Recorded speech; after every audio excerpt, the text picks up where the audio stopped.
My brother stole my emergency renovation cash to buy our dad a luxury watch, claiming he earned the money through investments. Everyone praised his generosity while I sat silently, fighting back tears. I didn't scream. Instead, I used my forensic accounting skills to ensure his inevitable downfall was absolute. This is where the story truly begins, and you won't want to miss what happens. Make sure you're subscribed to see it through to the end. We're always curious. Where in the world are you all watching from today? Let us know in the comments. The nausea hit me before the realization did. It was a physical blow, a sudden hollowing out of my stomach that had nothing to do with the flu that had been nagging at my joints for the last 3 days. It was the specific, acidic sickness of panic. I was standing in the center of my home office, a room that was usually a sanctuary of order and precision. As a forensic accountant, my life was built on lines, grids, and verifiable data. Everything had a place. Every variable was accounted for. But right now, the room looked like a hurricane had touched down specifically on my mahogany desk. Drawers were pulled out, hanging precariously from their tracks. Files were spilled across the floor, a sea of manila folders and white paper. My hands were trembling, actually shaking, as I lifted the heavy, leather-bound planner for the 4th time, praying to a God I hadn't spoken to in years that the thick white envelope would magically materialize beneath it. It didn't. "No, no, no, no," I whispered, the words tripping over themselves. "It has to be here. I put it here." I squeezed my eyes shut, forcing my brain to replay the memory. It was Tuesday, 2 days ago. I had gone to the bank specifically to withdraw $3,000 in cash. It was for the contractor, Mr. Henderson, who was scheduled to start the emergency repairs on my subfloor the day after Christmas. He had offered a significant discount for cash, and given how tight my budget had become after the divorce, I had jumped at the chance. I could remember the teller's face, Mrs. Gable, with her festive reindeer brooch. I remembered the crisp feel of the bills, 3 stacks of 10 $100 bills. I remembered sliding them into the bank envelope, then placing that envelope inside my purse. I drove home. I walked into this office. I unlocked the bottom drawer of the desk, the one with the false bottom I used for petty cash, and I placed it there. I knew I did. I knew it with the same certainty that I knew my own name. And yet, the drawer was empty. I sank to the floor, the carpet rough against my palms. $3,000. To some people, that might be a vacation. To me, right now, it was the difference between having a safe floor to walk on and having a hole in my living room. But it was more than the money. It was the violation. I hadn't been robbed, I knew that. There was no broken glass, no forced entry. The alarm system hadn't been triggered. The front door was locked tight. My mind raced, frantically searching for alternative explanations, trying to gaslight myself into relief. Did I move it? Did I hide it too well? Did I sleepwalk? Then a memory flickered, a shadow at the edge of my consciousness. Yesterday afternoon. My brother Julian had stopped by. He had come over unannounced, as he often did, claiming he wanted to check in on his big sis because he heard I was under the weather. I had been lying on the sofa, wrapped in a duvet, drifting in and out of a feverish nap. I remembered him making tea. I remembered him wandering toward the back of the house to use the bathroom. The guest bathroom is in the hallway. My office is right next to it. I shook my head, physically trying to dislodge the thought. No, not Julian. Julian was a lot of things. He was irresponsible, yes. He was vain, absolutely. He was currently between opportunities, which was his preferred euphemism for being unemployed for the 3rd time in 2 years. But he wasn't a thief. He was my brother. We had grown up sharing cereal bowls and fighting over the remote. He wouldn't steal $3,000 from me, especially knowing how much I was struggling with the house repairs. "You're being paranoid, Alina," I said aloud, my voice sounding thin and weak in the messy room. "You misplaced it. You're sick, you're stressed, and you put it somewhere stupid." I checked my watch, 5:45 p.m. I was supposed to be at our parents' house for the annual pre-Christmas dinner in 45 minutes. My mother had been texting me since noon, reminding me that this was a crucial family bonding moment, especially since Dad had officially retired last month. I couldn't go. I couldn't sit there and eat roast beef while my mind was tearing itself apart over the missing money. I reached for my phone to cancel, to tell them the flu had won. But then another text popped up. It was from Julian. "Can't wait to see you, Tonic. HTL big night. Finally going to make the old man proud. You better be there." Something about the text made my stomach turn over again. Make the old man proud. Julian had been desperate for Dad's approval his entire life, constantly chasing get-rich-quick schemes to prove he was just as successful as I was. I stared at the phone. If I stayed home, I would tear the drywall down looking for that envelope. I would drive myself insane. I needed to clear my head. Maybe seeing them, being in the warmth of the family home, would calm me down. Maybe Julian would act completely normal, and I would realize how awful I was for even suspecting him. I stood up, my knees popping. I quickly shoved the files back into the drawers, no time to organize them now, and ran a brush through my hair. I applied enough concealer to hide the dark circles under my eyes, threw on a red sweater that felt festive even though I felt like a funeral, and walked out the door. The drive was a blur of Christmas lights and red taillights. The radio blasted Jingle Bell Rock, and I gripped the steering wheel so hard my knuckles turned white. $3,000. $3,000. The number looped in my head like a cursed mantra. When I pulled into my parents' driveway, the house was glowing. It was a beautiful two-story colonial that my father had worked 40 years to pay off. Wreaths hung from every window. It looked perfect. I walked inside, shaking the snow off my boots. The smell of rosemary and garlic hit me instantly, Mom's signature roast. "There she is," my father boomed from the living room. Robert looked good, relaxed. Retirement suited him. He was holding a glass of scotch, his face flushed with warmth. The forensic genius finally descends from her ivory tower. He pulled me into a hug. He smelled of pine and expensive peat. "Hi, Dad," I managed, my voice sounding strained even to my own ears. "You look pale, Ellie," my mother, Margaret, said, appearing from the kitchen wiping her hands on an apron. She touched my forehead with the back of her hand. "Still fighting that bug?" "Yeah," I lied, "just a lingering headache." "Well, come sit. Julian is already pouring drinks. He's in a mood tonight, let me tell you, exuberant." I walked into the living room, and there he was. Julian was standing by the fireplace, leaning one arm on the mantel in a pose that looked rehearsed. He was wearing a new suit, a sharp, navy blue cut that fit him perfectly. He looked like $1,000,000. Or, at the very least, he looked like someone who hadn't been borrowing gas money from me 2 weeks ago. "Elena," he shouted, raising a crystal tumbler. "The prodigal sister returns." "Nice suit," I said, my eyes scanning him. I couldn't help it. It was professional habit. The fabric was high quality. The shoes were leather, brand new. "Did you get the job at the brokerage?" He laughed, a sharp barking sound. "Brokerage? Please. I'm thinking bigger than a 9 to 5, Elena. I told you my crypto plays were going to pay off." Nobody listened, but hey, results speak for themselves. My father beamed. "The boy's finally hit his stride, Ellie. He's been telling me about the market all night. I don't understand half of it, but it sounds impressive." I felt a cold prickle on the back of my neck.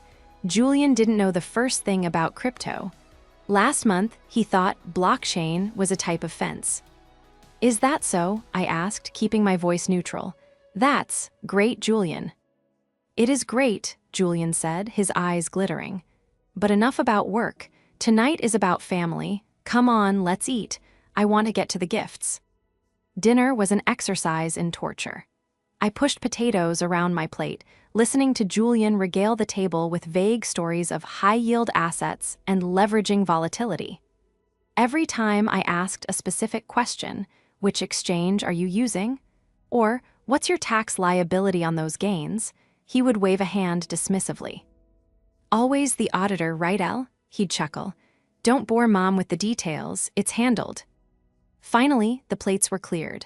My mother brought out a tray of coffee and pie. "Okay," Julian said, standing up and clapping his hands together. "Official business time. I know we usually wait until Christmas morning for gifts, but I couldn't wait. This year has been special. Dad retiring, me finally breaking through. I wanted to mark the occasion." He reached behind the sofa and pulled out a small, square box wrapped in silver paper. My heart stopped.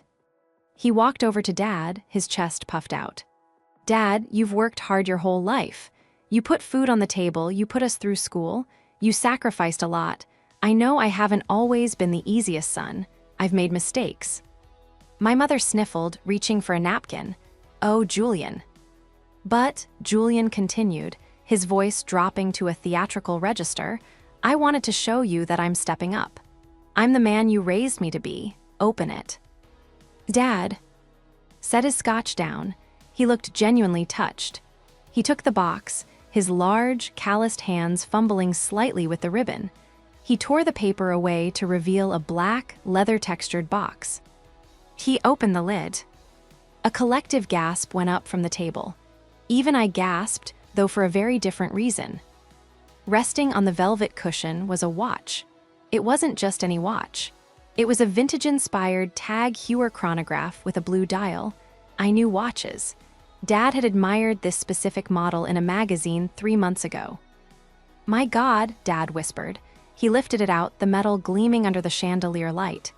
"Julian, this is too much." "Nothing is too much for you, Pop," Julian said, beaming. "Try it on." Dad clasped it around his wrist. It fit perfectly. Tears were actually standing in his eyes. "I don't know what to say. This is incredible." "It's stunning," Mom said, reaching out to touch Julian's arm. "I'm so proud of you, honey." "How much?" I asked. The room went silent. The warmth evaporated instantly. 3 pairs of eyes turned to me. My father looked confused. My mother looked horrified. Julian looked watchful. "Excuse me," Julian said, his smile tight. "I asked how much it was," I repeated, my voice steady despite the thumping in my chest. "It's a beautiful watch, Julian. I'm just curious. That's a serious timepiece." "Elena," Mom hissed, "that is incredibly rude." "No, it's okay, Mom," Julian said, stepping in with a magnanimous wave of his hand. He looked at me, a challenge in his eyes. "It wasn't cheap, sis, but quality never is. Let's just say it cost about $3,000, give or take." The world tilted on its axis. $3,000. $3,000. The exact amount in the envelope. The exact amount missing from my drawer. The exact amount he would have found if he had snooped while I was sleeping yesterday. I looked at the watch. I looked at Julian's smug, triumphant face. I looked at my parents, who were gazing at him like he was the second coming of Christ. $3,000, I echoed, feeling the blood drain from my face. "Family helps family, right?" Julian said, winking at Dad. "That's what you always taught us." My father raised his wrist, admiring the light catching the crystal. "You're a good son, Julian, a damn good son." Everyone applauded. My mother clapped, tears streaming down her face. Dad clapped, shaking his head in wonder. Julian bowed slightly, soaking it in. I sat there, frozen. I looked at my brother, and for the first time, I didn't see the annoying younger sibling. I saw a predator. He hadn't just stolen my money. He had stolen my labor, my security, and my peace of mind, and he had wrapped it in silver paper to buy our father's love. I forced the corners of my mouth up. It was the hardest thing I'd ever done physically. I stretched my lips into a smile that didn't reach my eyes. "Wow," I said softly, "that is truly remarkable, Julian." I smiled because if I didn't smile, I was going to vomit on the tablecloth. But mostly, I smiled because beneath the shock and the hurt, a cold, hard gear had just engaged in my brain. The sister was gone. The forensic accountant had just clocked in. And I knew something Julian didn't. He thought cash was untraceable. He thought he was smart, but he was an amateur playing a professional's game. The betrayal was worse than the diagnosis itself. It was a rot that had started in the heart of this family, and I was the only one with the scalpel to cut it out. The applause eventually died down, but the air in the room remained thick with adoration for Julian. He was basking in it, physically expanding in the chair as he poured himself another glass of wine. My father's expensive reserve stuff, I noted, which Dad usually guarded like the Holy Grail. Tonight, though, Julian could have set the curtains on fire, and Dad would have called it festive mood lighting. I sat with my hands folded in my lap, gripping my napkin so tightly I could feel the fibers straining. I felt feverish, a hot flush crawling up my neck that had nothing to do with the flu. It was rage. Pure, unadulterated rage mixed with a profound sense of isolation. "Here, let me see it again," Mom cooed, reaching for Dad's wrist. "It's just so heavy, you can feel the quality." "It's a tag," Julian said, tossing a grape into his mouth. "Swiss engineering. I wanted the best for the old man. I was telling my guy at the shop, don't show me the entry-level stuff. Show me what a CEO wears." "Your guy at the shop?" I asked. My voice was quiet, almost conversational. I was testing the waters. "I didn't know you had a watch guy." Julian's eyes flicked to me.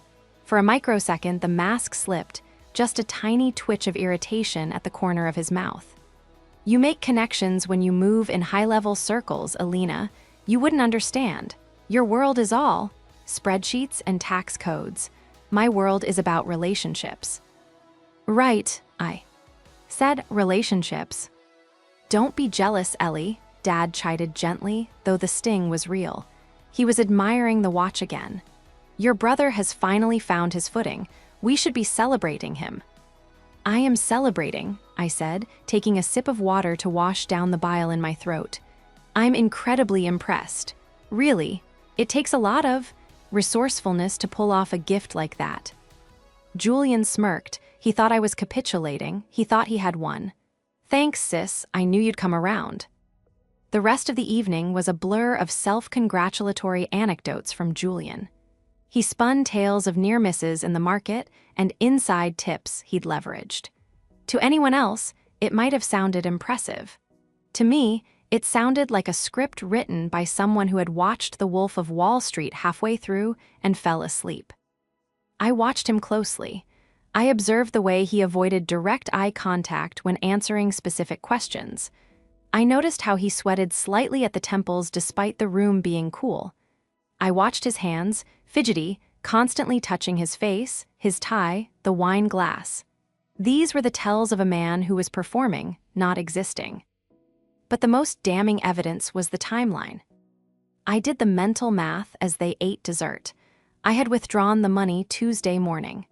Julian had visited Tuesday afternoon. Today was Thursday. He had turned $3,000 of my cash into a watch within 48 hours. The sheer audacity of it made me feel lightheaded. He had walked into my home while I was sick and sleeping, rifled through my private desk, found the hidden drawer, which meant he had been snooping for a long time, or he had watched me use it before and taken everything. He didn't leave a 20 for gas. He didn't leave half. He took every single bill. And then, the coup de grace.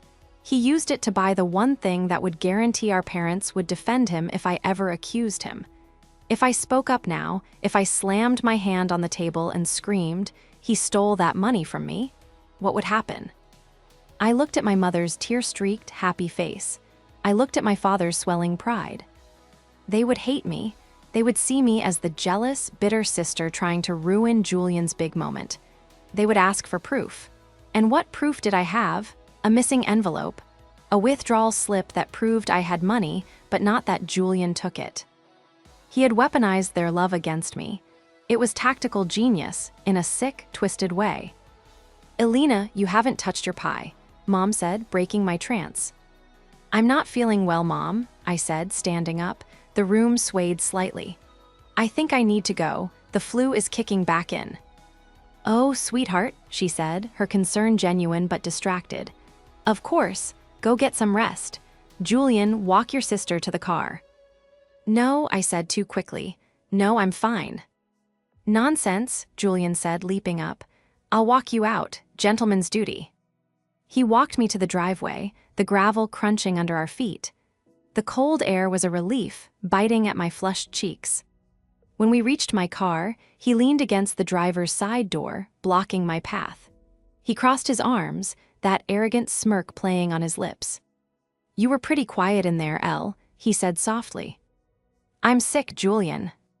"Yeah, you look sick. You look stressed." He leaned in closer, his cologne overpowering. "You should take better care of yourself. Maybe get your house in order, you know." My breath hitched. Get your house in order. It was a double entendre, and we both knew it. He was telling me he knew. He was taunting me. He was daring me to say it. I looked him dead in the eye. I wanted to punch him. I wanted to scratch that smug look off his face, but I didn't. Violence is the recourse of the desperate, and I wasn't desperate anymore. I was calculating. "I'm working on it," I said, my voice icy. "Enjoy the night, Julian. You really earned it." He laughed, pushed off the car, and patted the roof. "Drive safe, sis." I got in, locked the doors, and drove away. I didn't cry on the way home. The tears had evaporated, replaced by a cold, hard resolve. When I got back to my dark, silent house, I didn't go to bed. I walked straight to my office. I ignored the mess on the floor. I sat down at my desk and turned on my computer. The blue light of the monitors illuminated the room. I pulled a fresh notepad from the drawer. At the top, I wrote, "Subject, Julian." I started listing everything: the date of the theft, the time of his visit, the cost of the watch. Then I stopped. I stared at the blinking cursor. Julian thought cash was king. He thought that because he took physical bills, there was no paper trail. He thought he had committed the perfect crime because he had removed the evidence from my possession. But he had forgotten who I was. I spent my days tracking funds through shell companies, offshore accounts, and layered trusts. I found money that cartels tried to hide. I owned assets that billionaires buried. And Julian was lazy. He had forgotten one crucial thing: you can steal cash, but you can't spend it without leaving a footprint. To buy a $3,000 watch from an authorized dealer, which he would have done, because he needed the box and papers to impress Dad, he would have had to fill out a transaction record if he paid in cash. Or, more likely, he didn't pay in cash directly. He would have deposited it first to use a debit card, or he would have bought a prepaid card, or he would have engaged in some other transaction to make the purchase look legitimate. And Julian was on my family phone plan. He shared my Netflix password. He used my old laptop that I had given him 2 years ago, a laptop that I suddenly remembered was still synced to my cloud account for backup purposes that I had never bothered to disable. I opened the cloud dashboard. Last sync 2 hours ago. I cracked my knuckles, the sound loud in the quiet room. "Okay, little brother," I whispered to the screen. "Let's see where you've been shopping." He wanted to play Family Helps Family. Fine, I was about to help him right into a jail cell. The morning after the dinner, the silence in my house was heavy, broken only by the rhythmic humming of the refrigerator and the pounding in my own temples. I hadn't slept. Not really. I had spent the hours between 2:00 a.m. and sunrise lying in the stiff, frozen posture of a corpse, staring at the ceiling, letting the events of the previous evening replay in a torture loop. Family helps family. The phrase tasted like ash in my mouth. It was a weaponized platitude, the kind of sentence that sounds noble on a Hallmark card, but in the context of the Reynolds family, was actually a binding contract of servitude. I dragged myself out of bed, my limbs feeling heavy, weighted down by a cocktail of lingering flu symptoms and depression. I made coffee, strong, black, bitter, and stood by the kitchen window, looking out at the gray, slushy street. My mind drifted back, inevitably, to the history of helping. This wasn't the first time. It was just the first time he had stolen directly from my home. I remembered when I was 24 and Julian was 20. I was 2 years into my career, saving every penny for a down payment on a condo. Julian had called me at 3:00 a.m., sobbing.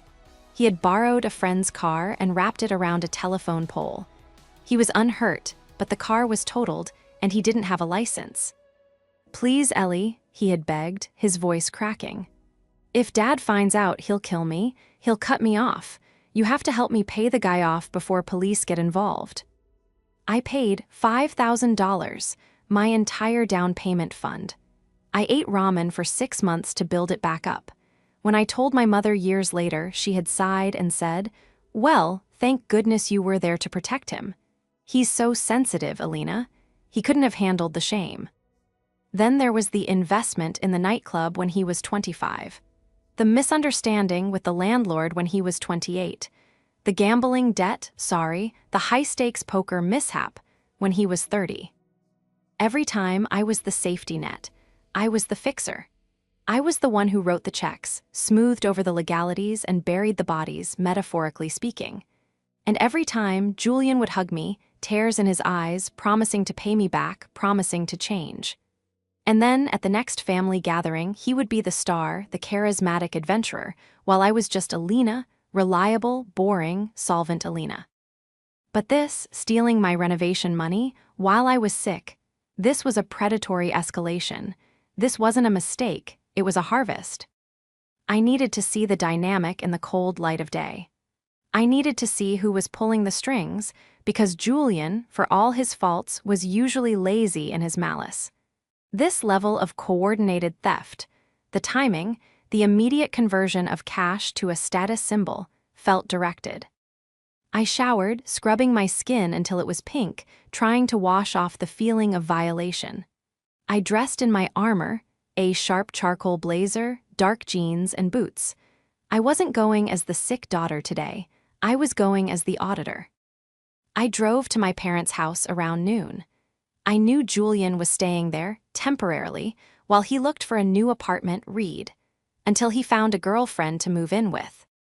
When I pulled up, I saw a car I didn't recognize in the driveway. A white Mercedes C-Class, newer model, leased. The license plate frame was from a dealership in the city known for predatory lending rates. I let myself in with my key. "Hello," I called out. "In the kitchen, darling." My mother's voice floated out, cheerful and bright. I walked in. The kitchen was warm, smelling of cinnamon and coffee. My mother was at the stove. Sitting at the island, nursing a mug of tea, was Julian. And next to him, picking at a plate of untouched fruit, was a woman I had never met. She was striking, in a curated, Instagram-ready sort of way. Platinum blonde hair styled in loose, beachy waves that took hours to achieve. Her makeup was flawless, contouring that sharpened her cheekbones, lips overlined in a dusty rose. She was wearing a cream-colored cashmere loungewear set that probably cost more than my first car. She didn't look up when I entered. She was scrolling on her phone, her long, acrylic nails tapping a rhythmic code on the screen. "Alina," Mom turned, wiping her hands. "I thought you were sick in bed. Are you feeling better?" "I'm managing," I said, my eyes fixed on the stranger. "I just wanted to drop by and apologize for leaving so abruptly last night."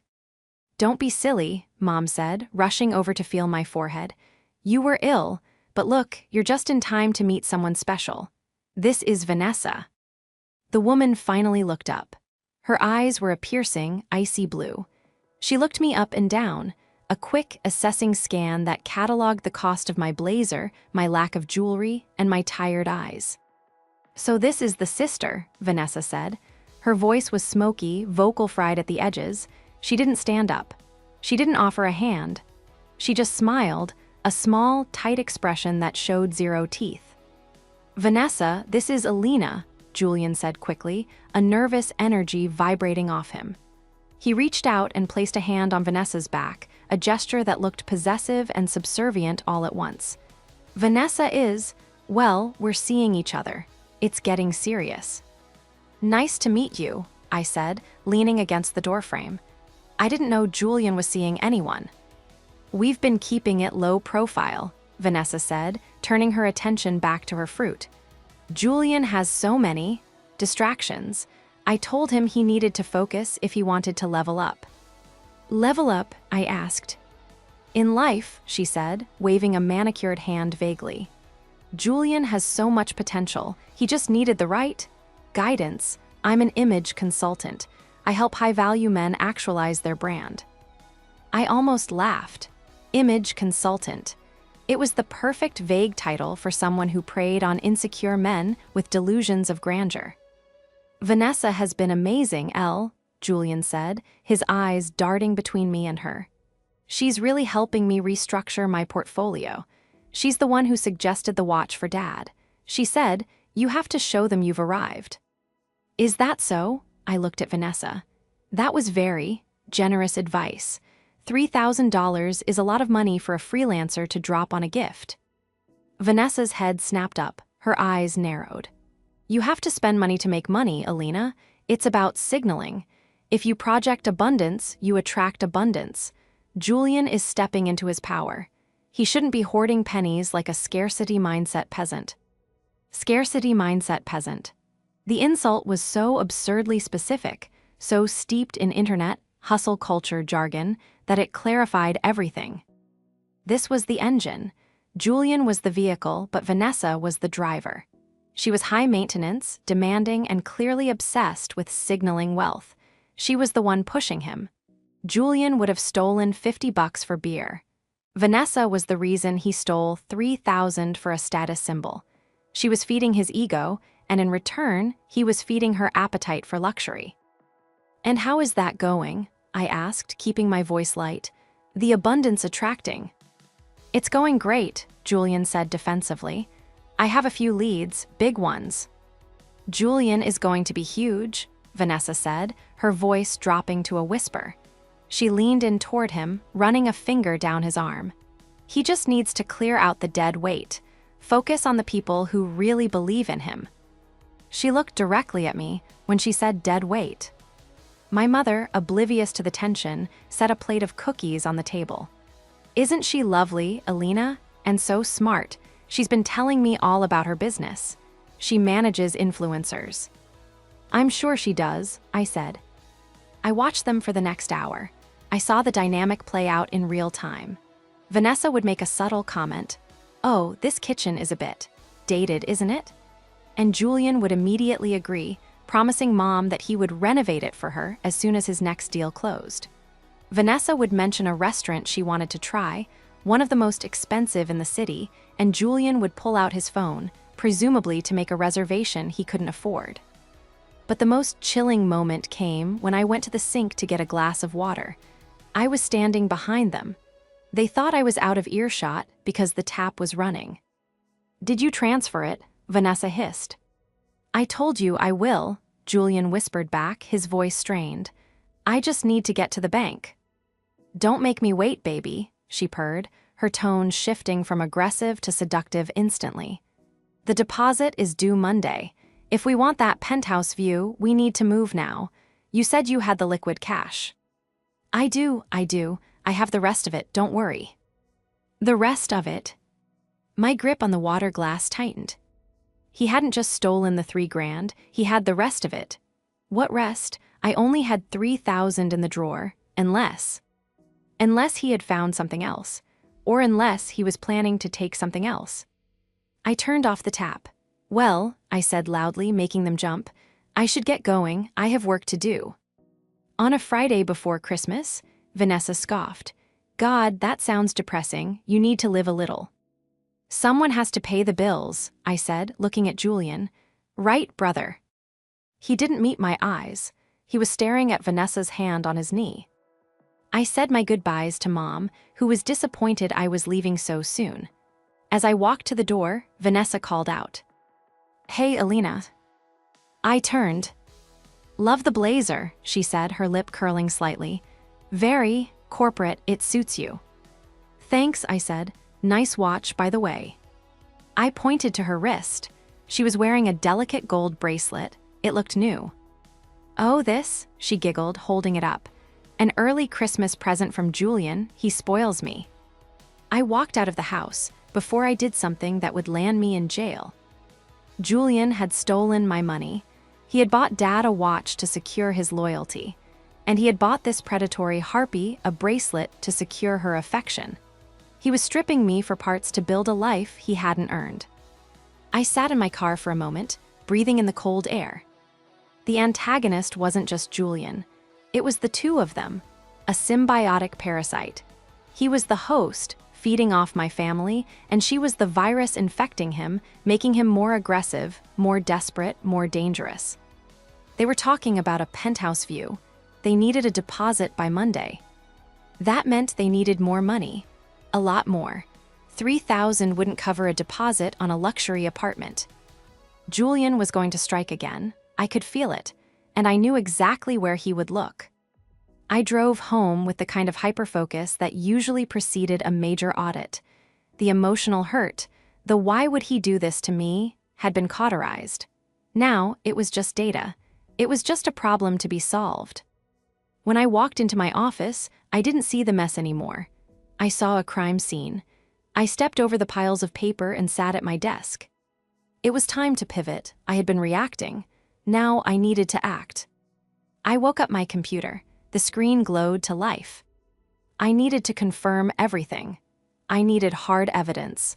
Not for the police, not yet, but for me, and for the eventual confrontation.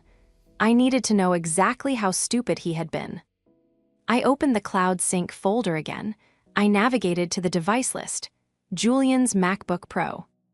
I started digging. It wasn't hard. Julian was tech illiterate. He thought deleting a file sent it to the void, not a trash folder that synced to the cloud. I went to his downloads folder first.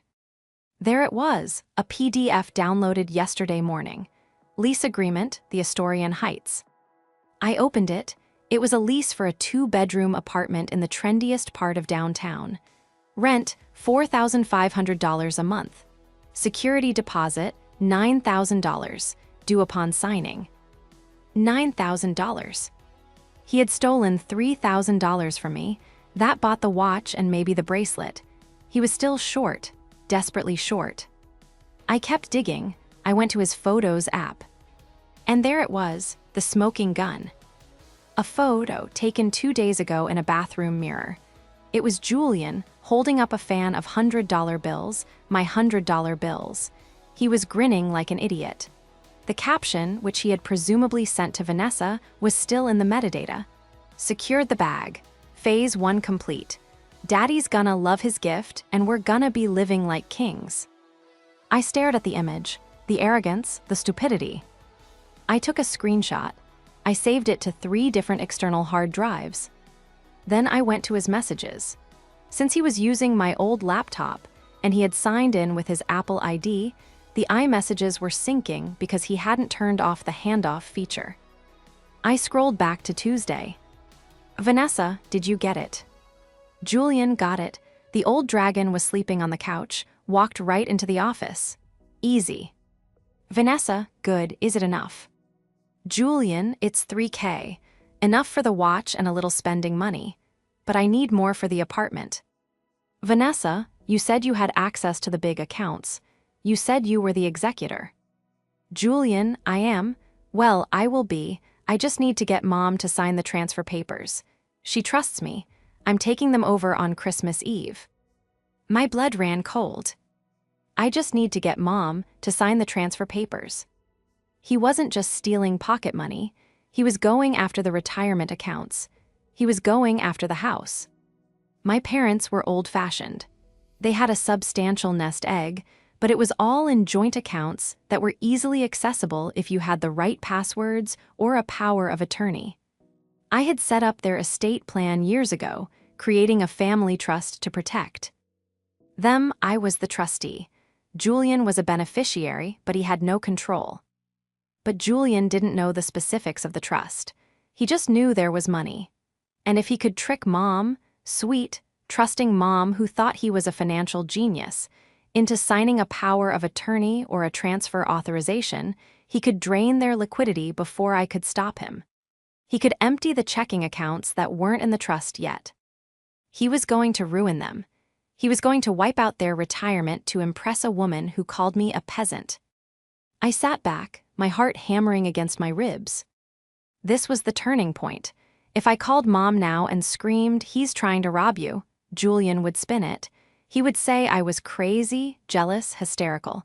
He would say the papers were for investments. Mom would believe him because she wanted to believe him. I couldn't just warn them, I had to destroy him. I had to expose him so thoroughly, so publicly, that they would never trust him with a dime again. I needed a trap. I looked at the calendar. It was Friday. Christmas Eve was Sunday. He was planning to get Mom to sign the papers then, probably amidst the chaos of the holiday party. I picked up my phone. I dialed a number I hadn't used in 2 years. Garrison Investigations, a gruff voice answered. Mr. Garrison, it's Alina Reynolds. We worked together on the micro-embezzlement case at the textile plant. Alina, the human calculator, I remember. You found the money in the shipping manifests. What can I do for you? Business or pleasure? Personal, I said. I need a rush job, surveillance, and I need a background check on a woman named Vanessa. No last name yet, but I have a photo and a license plate number. I can do that. When do you need it? Yesterday. I need to know who she is, what her debts are, and exactly how desperate she is. And I need you to tail my brother. I want photos of everything he buys, everywhere he goes. Consider it done. Send me the info. I hung up. Step 1, gather intel. Step 2, the trap. I opened my estate planning software. I pulled up the file for the Reynolds Family Trust. Julian wanted access. I would give him access, or at least the illusion of it. I began to draft a document. It looked official. It had the crests, the legal jargon, the watermarks. It was titled Authorization of Asset Liquidation and Trustee Transfer.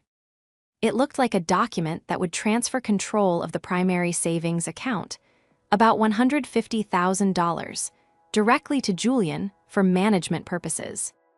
But I buried a clause in the fine print. Paragraph 14, subsection C, a clause that stated that by signing and attempting to execute this document, the beneficiary acknowledged receipt of all prior gifts as loans and agreed that any unauthorized withdrawal of funds would immediately trigger a confession of fraud and a forfeiture of all future inheritance. It was a legal bear trap. But I needed him to take the bait. I needed him to think he had won. I picked up my phone and texted Julian. Hey, Jay, I've been thinking, you're right. You have been doing great lately. I'm sorry I was cold. I'm going through the estate files this weekend to update some things for tax season. I noticed there's an account Mom and Dad haven't been utilizing. Maybe you could look at it, give them some advice. I waited. 3 minutes later, the reply came. Thanks, Elle, appreciate that. Yeah, I'd love to help. I actually have some ideas for them. I'll be over on Christmas Eve early to help set up. I smiled. It was a cold, sharp smile. Come and get it, little brother, I whispered. He was walking right into the kill zone, but I wasn't done. I needed to ensure that when the trap snapped shut, everyone was watching. I spent the next 6 hours building the case. I printed the text messages. I printed the lease agreement. I created a timeline. Then Mr. Garrison called back. Alina, you're going to want to hear this. What did you find? Vanessa isn't an image consultant. Well, she is, but her business is currently being sued by 3 different credit card companies, and her real name is Vanessa Lewis. She has a record. A record. Fraud, passing bad checks in 2018. And get this, she's currently married. My eyebrows shot up. Married. To a guy currently serving time for, wait for it, insurance fraud. She's looking for a payout, Alina. She's deep in debt, and it looks like your brother is her new mark. Perfect, I said. Send me the file, everything. You got it. Good luck, Alina. I looked at the stack of evidence growing on my desk. I had the theft of the $3,000. I had the intent to steal the retirement. I had the girlfriend's criminal history. I had the lease he couldn't afford. But there was one final piece, the emotional dagger. I remembered the watch, the symbol of his success. I picked up the phone again and called the jeweler listed on the box Julian had left on the table. I had memorized the logo. Hi, this is Alina Reynolds. My brother Julian bought a tag hewer from you recently, a blue chronograph. Yes, Ms. Reynolds, I remember him, a cash purchase. Right, he lost the receipt, and we need it for insurance purposes. Could you email me a copy? Of course, I can send that right over. When the email dinged, I opened the attachment. Item tag hewer Monaco, price $3,200, payment method, cash. And there, at the bottom, a note in the customer comments section. Customer requested box be gift wrapped, mentioned purchasing with winnings from a sister's charity. He had mocked me to the salesman. He had bragged about stealing from me to a stranger while buying the gift that made my parents cry tears of joy. The last remnant of guilt I felt about destroying him evaporated. I looked at the clock. It was Friday night. Sunday was Christmas Eve, the family party, everyone would be there. Aunts, uncles, cousins. It was the perfect stage. I stood up and walked to the window. The snow was falling harder now, covering the world in white. Enjoy your weekend, Julian, I said to the reflection in the glass. It's your last one as the golden child. I went to bed, and for the first time in 3 days, I slept like a baby. I had a plan. And unlike Julian's plans, mine was audit-proof. Saturday dawned with a sky the color of bruised iron, a grim, heavy gray that promised a storm was coming. The metaphor wasn't lost on me. I stood in my kitchen, the granite countertops cold under my palms, staring at the document sitting in the center of the island. Authorization of asset liquidation and trustee transfer. It was a masterpiece of legal deception. To the untrained eye, specifically to the greedy, desperate eye of someone like my brother, it looked like the keys to the kingdom. It looked like permission to access the dormant funds I had hinted at in my text. In reality, it was a confession of intent to defraud, wrapped in a waiver of rights.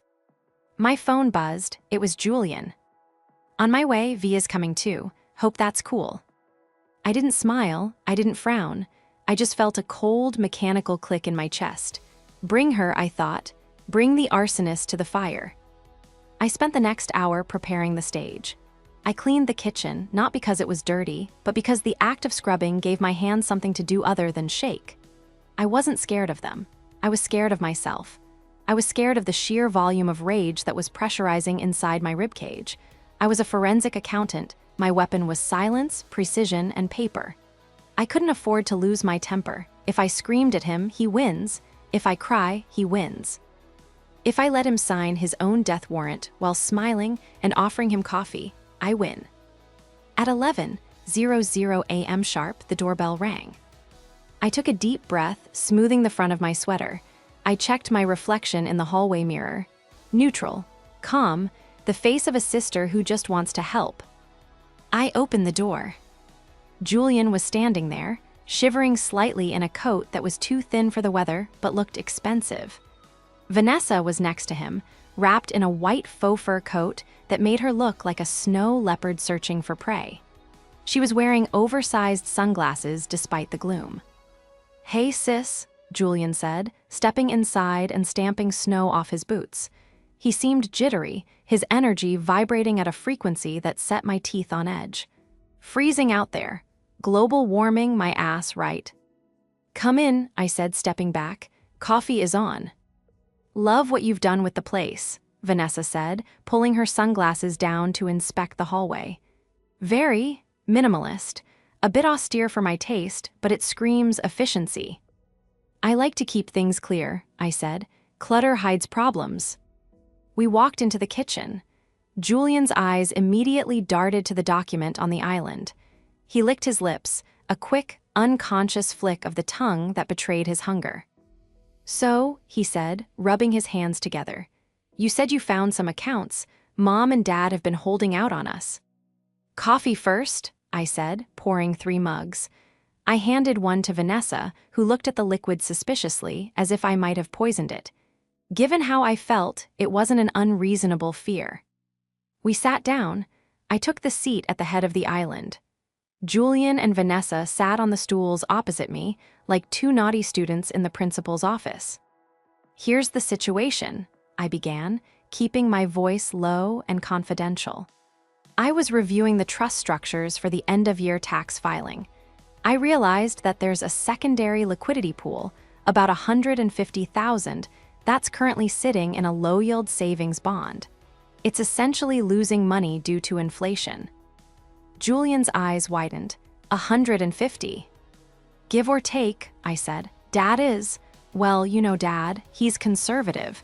He likes to know the money is safe. But with the market the way it is, it's negligent to leave it there. I thought, since you're so active in the investment space now, maybe you could manage a reallocation. Vanessa placed a hand on Julian's forearm, her nails digging into the fabric of his coat. That makes total sense, she said, her voice silky. Passive income is dead money. You need velocity of capital. Julian can definitely handle that. He's been doing amazing work with his own portfolio. Right, Julian said, sitting up straighter.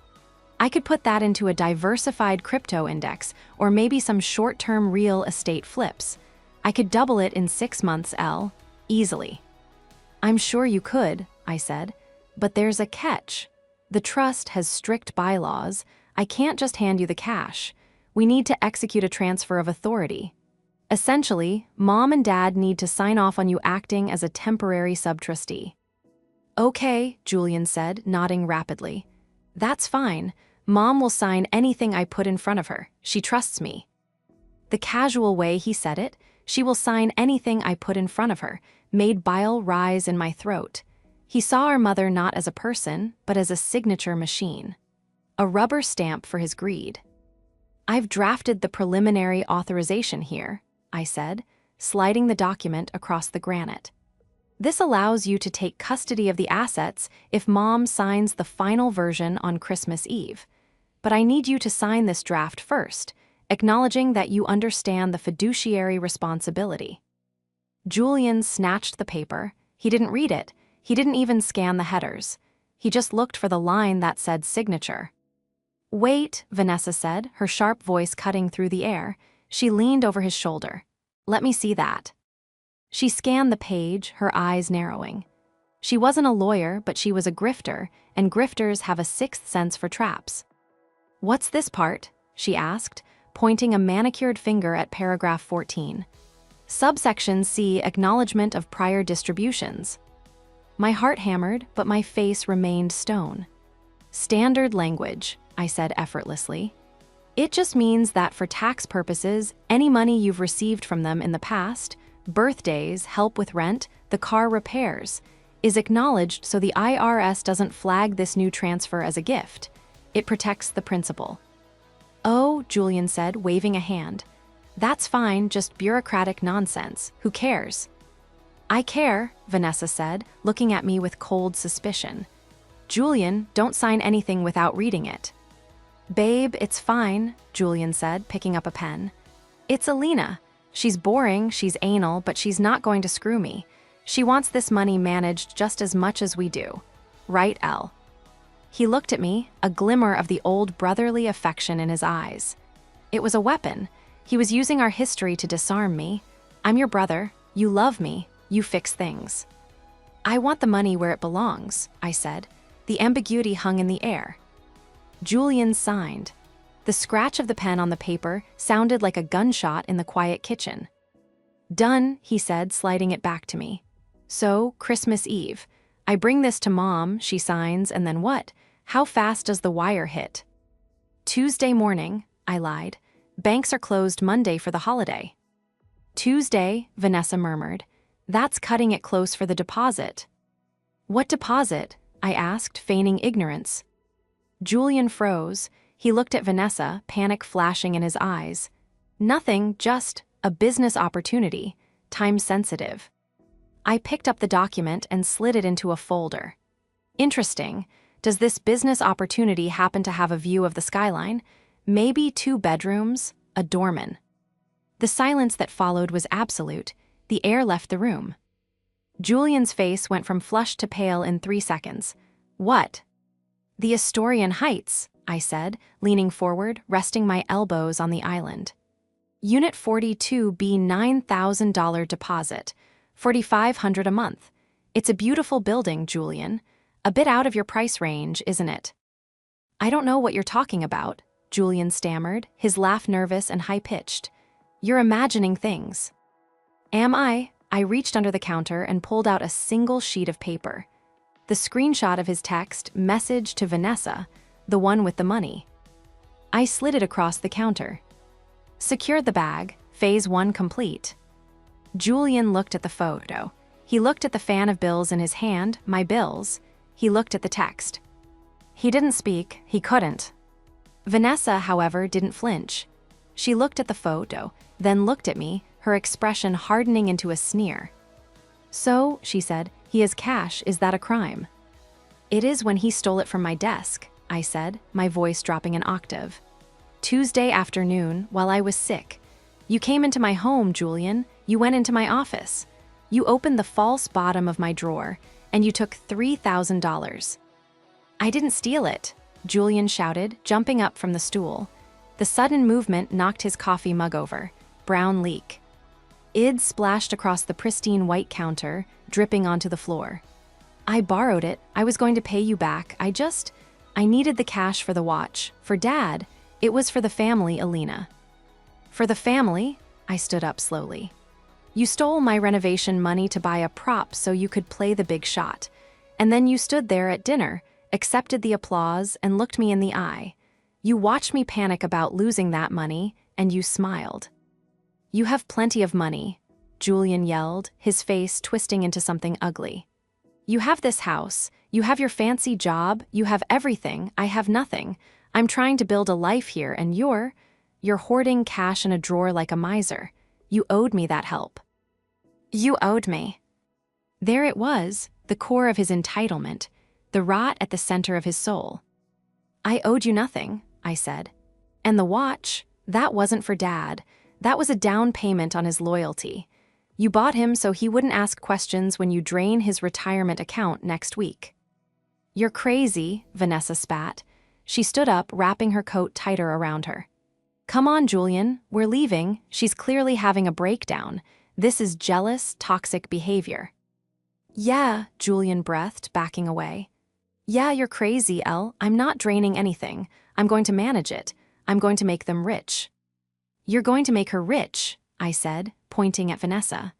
Or are you going to pay off her credit card debt first, or maybe bail out her husband? Vanessa froze. Her hand was on the doorknob. She turned slowly, her face a mask of pure hatred. What did you say? I know about the lawsuits, Vanessa, I said. I know about the bad checks. I know about your husband in prison for insurance fraud. Does Julian know? Does he know he's just the next Mark? Vanessa laughed. It was a cold, jagged sound. Julian knows what I tell him to know, and he knows who believes in him. You're just a sad, lonely woman who can't stand to see anyone else shine. Come on, baby. She opened the door. Julian looked at me. For a second, I saw hesitation. I saw the little brother who used to ask me to check under his bed for monsters. Julian, I said softly, if you walk out that door with her, you're on your own. I won't fix this. I won't pay the bail. I won't hire the lawyer. This is it. He looked at Vanessa, waiting in the doorway like a siren. He looked at me, standing in the kitchen with the spilled coffee. You never believed in me, he said, his voice shaking with self-pity. You always thought you were better than me. Watch me, Alina. I'm going to prove you wrong. I'm going to be bigger than you ever were. He turned and walked out. The door slammed shut. I stood in the silence, listening to the roar of his car, engine fading down the street. I looked down at the document on the counter. It was stained with coffee, brown liquid, soaking into the corner where his signature was scrawled. He had signed it, he had acknowledged the trap. But he hadn't backed down, he had doubled down. He was going to try to get Mom to sign the real papers on Christmas Eve. He was desperate, he was cornered, and he had Vanessa whispering poison in his ear. I grabbed a roll of paper towels and started wiping up the coffee. Okay, I said to the empty room. You want to play the victim. Let's see how the jury likes your performance. I had the signature. I had the confession of borrowing, stealing, shouted in my kitchen. But it wasn't enough. He could still claim it was a family dispute. He could still manipulate Mom. I needed to nuke his credibility from orbit. I needed to show my parents exactly who Vanessa was and exactly what Julian had become under her influence. I pulled out my phone and dialed Garrison again. "It's me," I said. "I need you to find the husband. I need to talk to him. Today." "He's in a minimum security facility upstate," Garrison said. "Visiting hours are until 4. It's a 3-hour drive." "I'm leaving now," I said. "Get me on the list." "Elena," Garrison's voice was cautious. "This guy is a con artist. He's not going to talk to you out of the goodness of his heart." "I know," I said, grabbing my keys. "I'm not bringing goodness. I'm bringing leverage."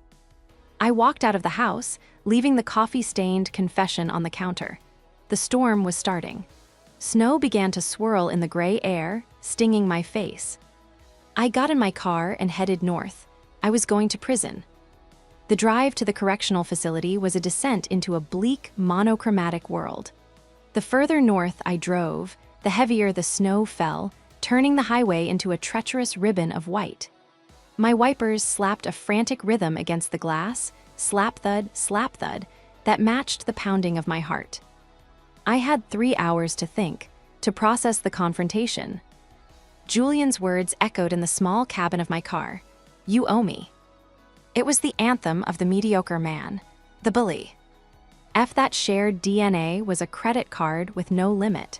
He truly believed that my success was a personal affront to him, that my savings were his rightful inheritance because family helps family. It was a distortion of love so profound it was almost impressive. But Vanessa, she was the accelerant, Julian was a spark, she was the gasoline. I pulled into the visitor parking lot of the FCI Odysville just after 2:00 p.m.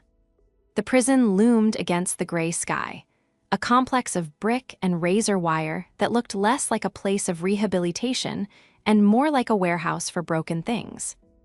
I went through security, the metal detectors, the pat-down, the surrender of my phone and purse.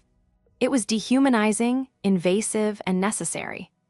I carried nothing but my ID and a single manila folder containing the few scraps of information Garrison had emailed me about Vanessa's husband, Marco Lewis.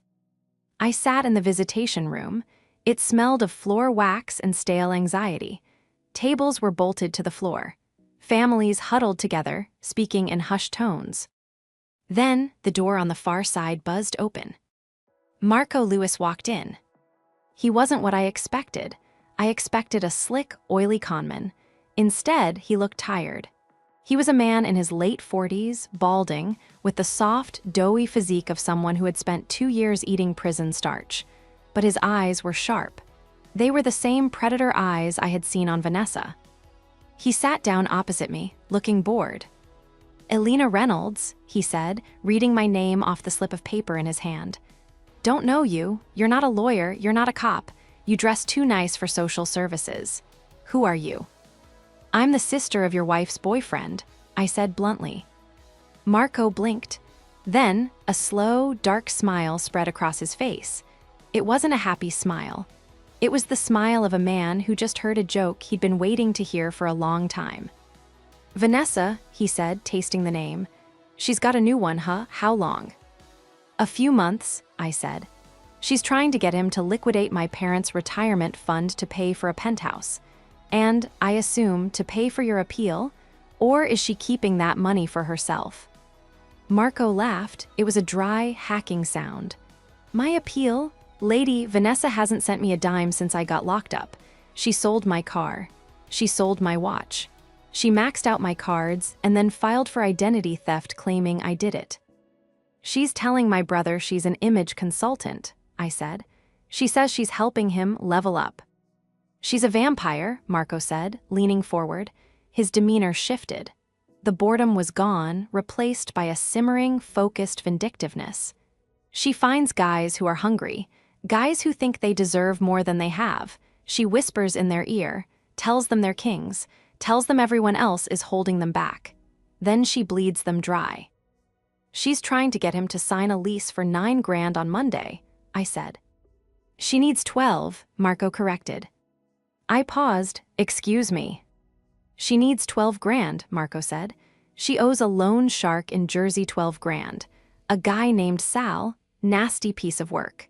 She borrowed it to try and launch some lifestyle brand that failed. Sal doesn't care about branding. He cares about his money. If she doesn't pay him by the first of the year, she's in trouble. The puzzle pieces slammed together. The urgency, the pressure on Julian, the deposit that was oddly high. It wasn't just for an apartment. It was to save her own skin from a loan shark. She's using my brother to pay off a shark, I whispered. Bingo, Marco said. And when the money runs out, she'll dump him, or worse, she'll set him up. She set me up. The insurance fraud, that was her idea. I signed the papers, she took the check, I took the fall. She testified against me for a reduced sentence on her own charges. I stared at him. This was worse than I thought. Julian wasn't just being scammed, he was being groomed to take a fall for something. If he moved that money, and if things went south, Vanessa would make sure Julian was the one holding the bag. I need proof, I said. I need something I can show my family. They think she's a saint. They think she's helping him. Marco looked at me. He tapped his fingers on the metal table. What's in it for me? He asked. I'm in here for another 18 months.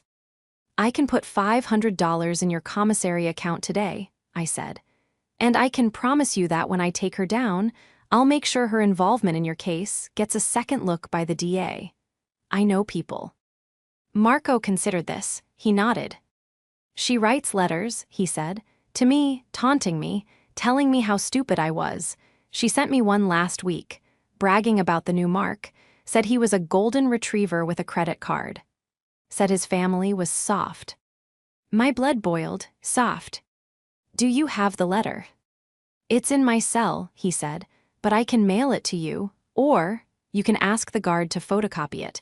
It's considered contraband I bring it out, but if you request it as legal discovery material, or if you just grease the right palm.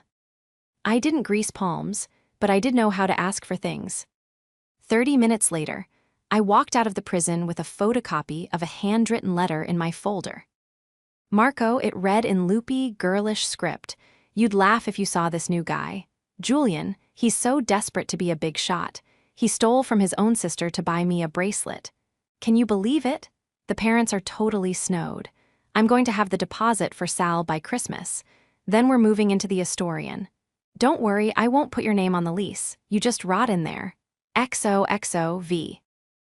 It was the smoking gun. It was the nuclear bomb. I drove home through the blizzard. The roads were dangerous, white-knuckle driving, but I didn't care. I felt a strange, cold clarity. When I got home, it was dark. My house felt empty, but it felt safe. I had one day left. Tomorrow was Christmas Eve. My phone rang. It was my mother. Elena, her voice sounded strained. Hi, Mom, everything okay? I don't know, Julian was here today, with Vanessa. My grip on the phone tightened. What did they want?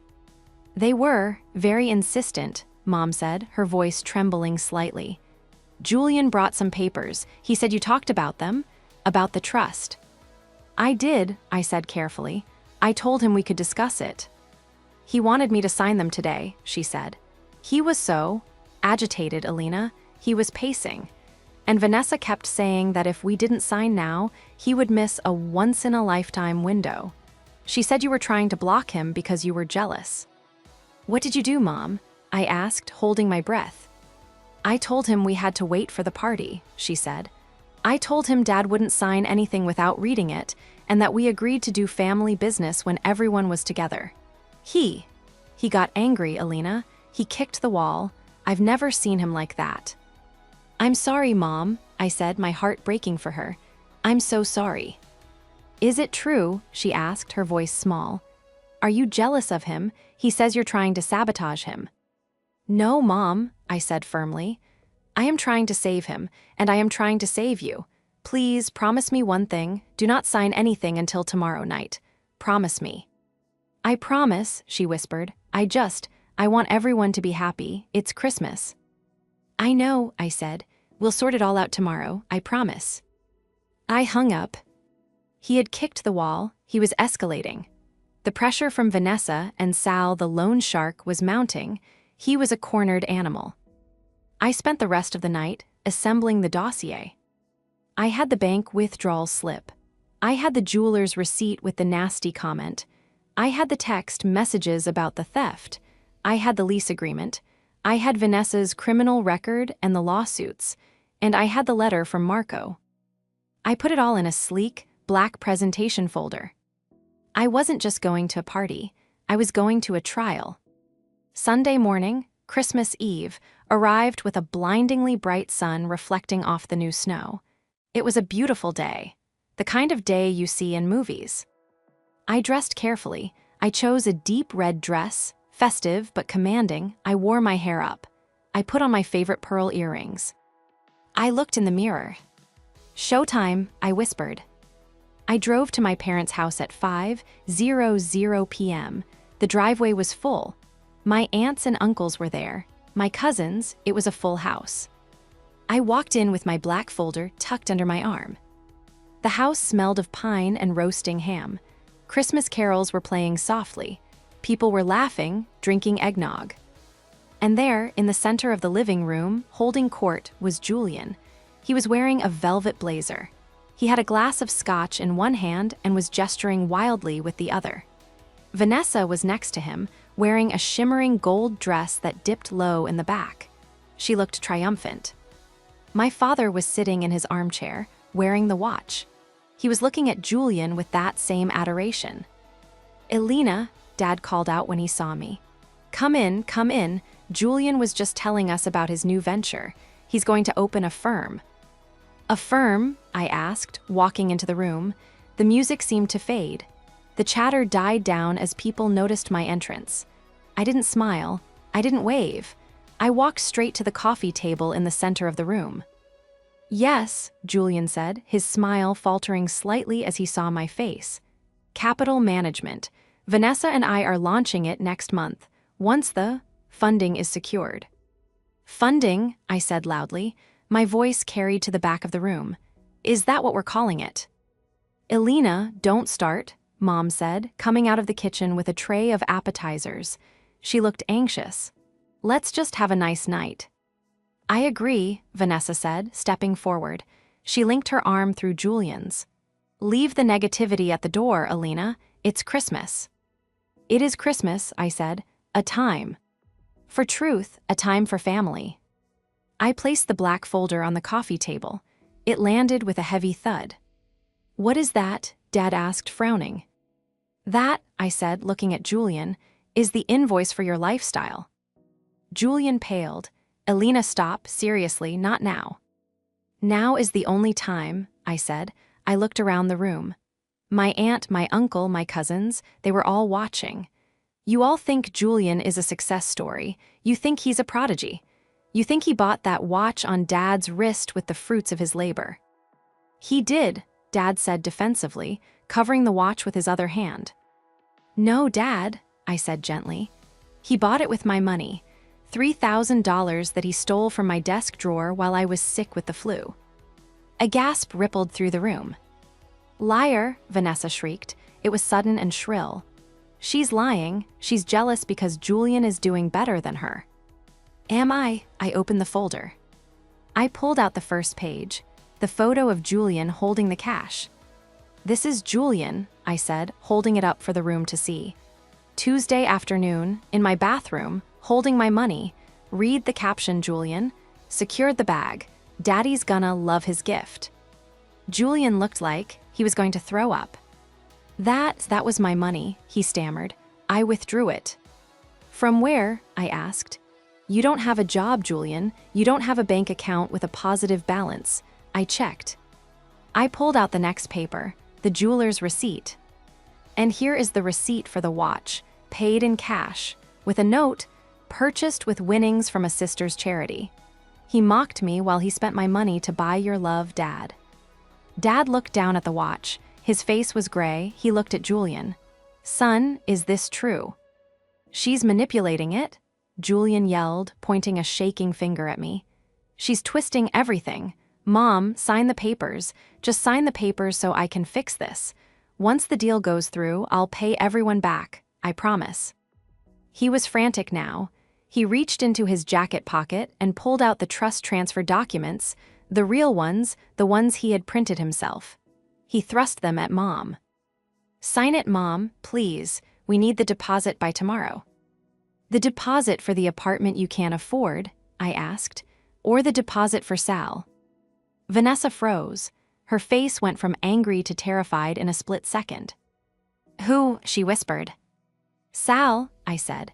"The loan shark you owe 12 grand to. The reason you're pushing Julian to steal our parents' retirement." I pulled out the final piece of paper, the letter from Marco. "And this," I said, my voice shaking with emotion, "is a letter from your husband, Vanessa, from prison, where he explains exactly how you operate. A golden retriever with a credit card. That's what you called my brother." I handed the letter to my father. He read it, his hands started to shake. He read the part about the parents being snowed. He read the part about Julian stealing. The room was deadly silent. The only sound was the crackling of the fire. Dad stood up slowly. He looked older than I had ever seen him. He unclasped the watch from his wrist. He placed it on the table next to the folder. Then he looked at Julian. "Get out," Dad whispered. "Dad, wait, I can explain." Julian started, reaching out. "Get out," Dad roared. It was a sound I had never heard him make. It was the sound of a heart breaking violently. "Get out of my house. You stole from your sister. You tried to steal from your mother, for her." He pointed at Vanessa. Vanessa didn't wait. She saw the ship sinking and she jumped. She grabbed her purse. "I'm out of here. You people are insane. Julian, lose my number. You're broke anyway." She turned and stormed out the front door, leaving a trail of cold air and expensive perfume. Julian stood there, alone, abandoned, exposed. He looked at me. There was no anger left, just fear, pure, naked fear. "Elle," he whimpered, "please." "Family helps family," I said, my voice cold as ice. "I just helped you avoid a felony fraud charge, Julian. If Mom had signed those papers, you would be going to prison. Now, get out before I change my mind and call the cops for the 3 grand. He looked around the room. No one would meet his eyes. My mother was sobbing into her hands. My father was staring at the wall. Julian turned and walked out into the snow. The door closed. The silence that followed was heavy, suffocating, and absolutely necessary. The silence that filled the living room after the front door slammed was not peaceful. It was heavy, suffocating, and thick with the debris of a shattered reality. It was the kind of silence that follows a bomb blast, where the ringing in your ears is the only sound you can perceive. My father was the first to move. He sank back into his armchair, his legs seemingly giving way beneath him. The color had drained from his face, leaving him a terrifying shade of ash gray. He stared at the empty space where his son had sat. Ood, his chest heaving with shallow, ragged breaths. "Robert," my mother's voice was a whisper, a thin, fragile thread of sound. She was still holding the tray of appetizers, her knuckles white against the silver handles. She looked at me, her eyes wide and swimming with a mixture of horror and confusion. "Elena, tell me it's not true. Tell me he didn't. Tell me he wouldn't." I didn't want to hurt them anymore. Every word I had spoken felt like a physical blow to people I loved. But I knew, with the cold precision of my profession, that a wound cannot heal if it is not cleaned out completely. Leaving a sliver of doubt would only allow the infection to return. "Put the tray down, Mom," I said softly. I walked over to her and gently took the silver platter from her shaking hands, setting it on the sideboard. I guided her to the sofa. The rest of the family, my aunts, uncles, and cousins, stood frozen, like statues in a museum exhibit titled "The Ruin of a Family."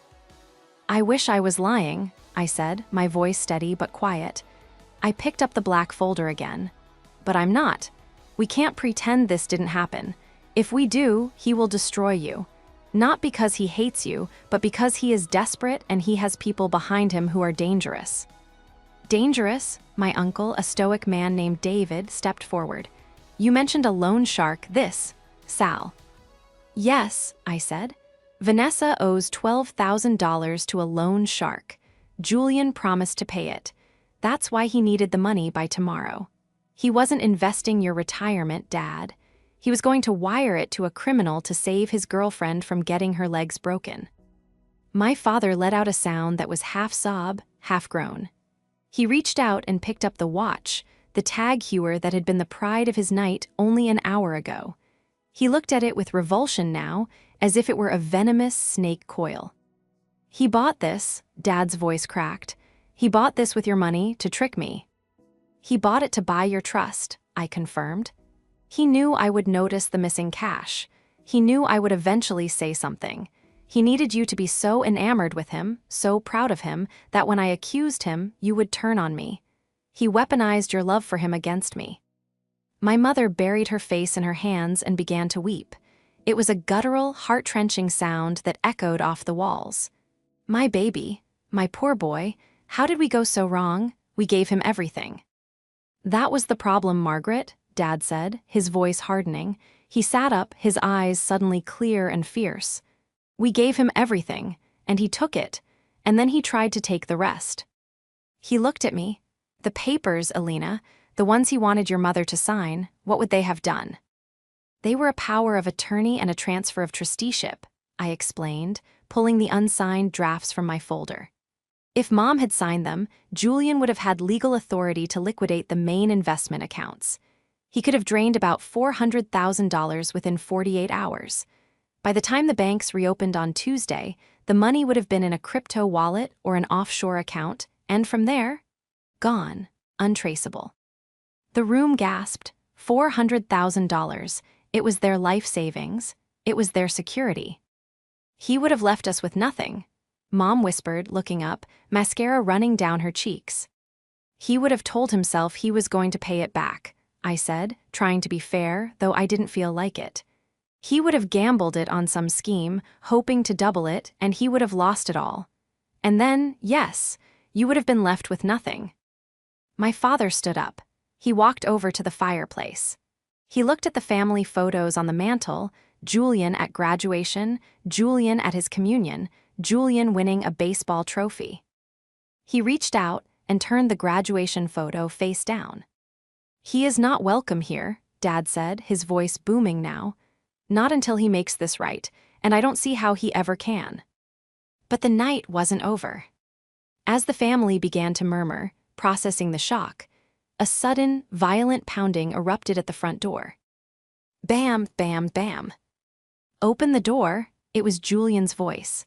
It wasn't the smooth, charismatic voice from earlier. It was high-pitched, slurred, and frantic. Dad, Mom, open the damn door. My mother jumped, clutching her chest. Julian.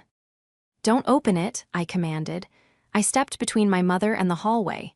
David, lock the back door. Uncle Jerry, check the windows. I need my keys, Julian screamed from the other side of the wood. I left my car keys, and I need the folder. Alina, give me the folder, you can't keep that. He didn't need his keys. He had driven away. He had come back. Which meant he had realized that the evidence in that folder, the letter from Marco, the text messages, was enough to send him and Vanessa to jail for conspiracy to commit fraud. He was panicking. Go away, Julia. Dad shouted from the living room. You are not setting foot in this house. I'm coming in, Julian yelled. There was a loud crash, the sound of glass breaking. He's at the side window, Aunt Sarah screamed. The adrenaline kicked in. The forensic accountant was gone, the protector was back. Call the police, I shouted to my uncle. Now, tell them we have an intruder. I ran toward the dining room, where the sound had come from. The window was shattered, shards of glass glistening on the hardwood floor. A hand was reaching through, fumbling for the latch. I grabbed a heavy brass candlestick from the dining table. I didn't want to hurt him, but I wasn't going to let him terrorize our parents. Julian, stop, I yelled. The police are on their way, do not come in here. The hand froze. Elle, his voice came through the broken pane, small and terrified.